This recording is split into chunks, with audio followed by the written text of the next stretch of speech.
नमस्कार साथियों, स्वागत है आपका मेरे एक नई YouTube चैनल टेक सपोर्ट में। और आज इसमें हम बात करेंगे कन्या सुमंगला योजना के बारे में। मुख्यमंत्री कन्या सुमंगला, जैसा कि आप स्क्रीन पर देख रहे हैं, इसमें कुछ लोगों को पात्रता की शर्तों का अभी तक मालूम नहीं है और इसीलिए जानकारी के अभाव में लोग इसका लाभ नहीं ले पा रहे हैं। तो मैं आपको पूर्ण रूप से जो है इसको समझाना चाहता हूँ।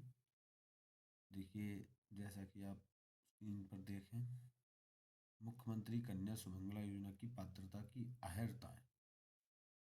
इसमें प्रथम जो है वो लाभार्थी का परिवार उत्तर प्रदेश का निवासी हो तथा उसके पास स्थायी निवास प्रमाण पत्र हो, जिसमें राशन कार्ड, आधार कार्ड, वोटर पहचान पत्र, विद्युत टेलीफोन का बिल मान्य होगा। लाभार्थी की पारिवारिक वार्षिक आय अधिकतम ₹3 लाख हो।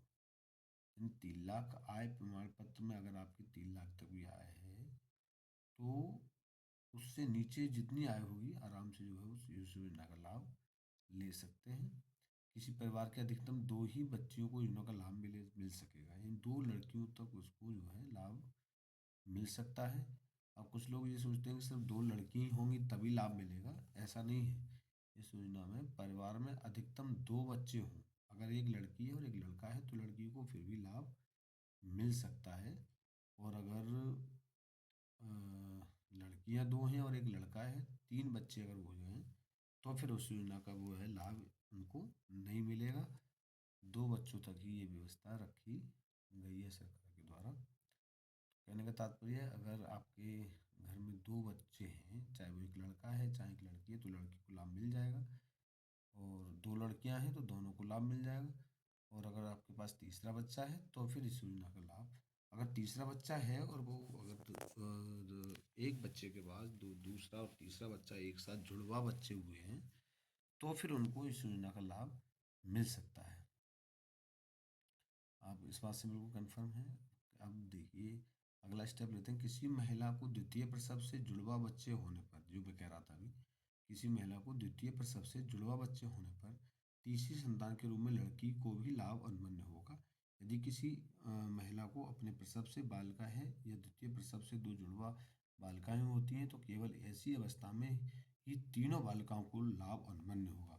यानी कि पहली लड़की है आपके पास, बेटी है, और दूसरी बेटी और तीसरी बेटी, यानी जुड़वा में दोनों 2 बेटी एक साथ पैदा हुई तो 3 बेटियां हो गई। तो ऐसी स्थिति में तीनों बेटियों को इस योजना का लाभ दिया जाएगा।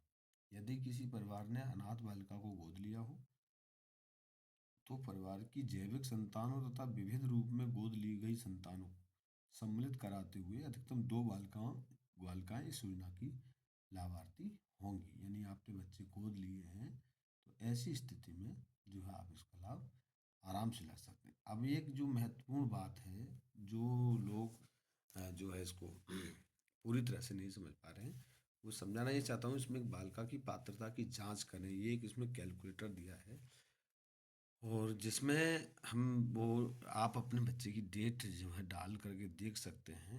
कि कुछ लोग ये सोचते हैं हमारी बेटी तो 15-16 साल की हो गई है और उसको अब लाभ नहीं मिल पाएगा, तो इसके लिए आवेदन जन्म से ही करना पड़ता है। तो उनकी मैं वहम जो है बिल्कुल संशय दूर कर देता हूँ कि अगर आपके घर में 2 ही बच्चे हैं और 2 ही लड़कियां हैं, अगर वो बड़ी भी हो गई हैं, मान लीजिए 14-15 साल की या 10-12 साल की हो गई हैं, तो तब भी हम इस योजना का लाभ उन बेटियों को दिला सकते हैं। वो कैसे है कि जैसे अगर मान लीजिए एक किसी की बेटी की जन्म तिथि 5/3/2010 है, तो ऐसी स्थिति में उसकी जो आयु है वो 15 वर्ष हो गई, 0 माह 4 दिन हो गए, तो फिर भी वो इस योजना के लाभ पाने की हकदार है, बशर्ते उसको ये प्रथम श्रेणी लाभ, द्वितीय श्रेणी लाभ, तृतीय श्रेणी लाभ, चतुर्थ श्रेणी लाभ उसको नहीं मिल पाएगा क्योंकि वो समय उसका निकल चुका है। अब वो जो है वो इस 5वीं श्रेणी पर आकर के आवेदन कर रही है, जिसमें कक्षा 9 में प्रवेश के बाद 13 वर्ष से 17 वर्ष तक की आयु के लिए 5,000 रुपये उसमें जो है लेविल लेविल यानी वो उसके लिए पात्र मानी जाएगी और वो यहाँ अपना आवेदन कर भी सकती है और आराम से इस योजना का लाभ ले सकती है। तो मेरे कहने का तात्पर्य है कि जो लोग बस ये सोचते हैं कि हम बस छोटी बच्ची को ही इसमें जो है पंजीकरण होता है मुख्यमंत्री कन्या सुमंगला योजना के लिए, तो ये बात बिल्कुल आप भूल जाइएगा और इसको पूरी तरह से आप लोग इसका लाभ उठाएं। बड़ी जो बेटियां हैं कन्याएं हैं वो भी इसका लाभ जो है ले सकती हैं। और फिर उसके बाद दूसरा लाभ भी उसको मिलेगा, ये 5,000 रुपये कक्षा 9 में प्रवेश के बाद मिल रहा है इस समय उसको। और फिर कक्षा श्रेणी नंबर 6 में 16 से 20 वर्ष की जब वो होगी तो फिर जो है वो अपना कोई डिप्लोमा या फिर डिग्री जो है जो भी करेगी वो आगे, तो ऐसी स्थिति में उसको 7,000 रुपये का लाभ और जो है दिया जाएगा। तो 7, 5, 12 यानी ये जिसकी आयु 5/3/2010 आयु है तो वो बेटी भी उस योजना से 12,000 रुपये का लाभ फिर भी ले सकती है। तो चलिए दोस्तों, और थोड़ा मैं आगे आगे आपको कोशिश करता हूँ कुछ और जो है आपको समझाऊँ। मेरे कहने का तात्पर्य ये है कि हम जो है इन योजनाओं का लाभ जो है जो पात्र व्यक्ति हैं वो इस योजना का बड़े आराम से जो है इसका लाभ उठा सकते हैं। तो आशा करता हूँ आपको मेरी इस वीडियो से अवश्य लाभ उठाएंगे भी और अपने दोस्तों को भी शेयर करेंगे, अपने ग्रुप पर सब पर शेयर करेंगे ताकि सभी लोग इस योजना का लाभ ले सकें। तो थैंक यू दोस्तों। ये वीडियो जो है मैं यहीं तक क्रॉस कर रहा हूँ। पूरी तरह से देख करके आप लोग इस योजना में आराम से जो है आवेदन कर सकते हैं।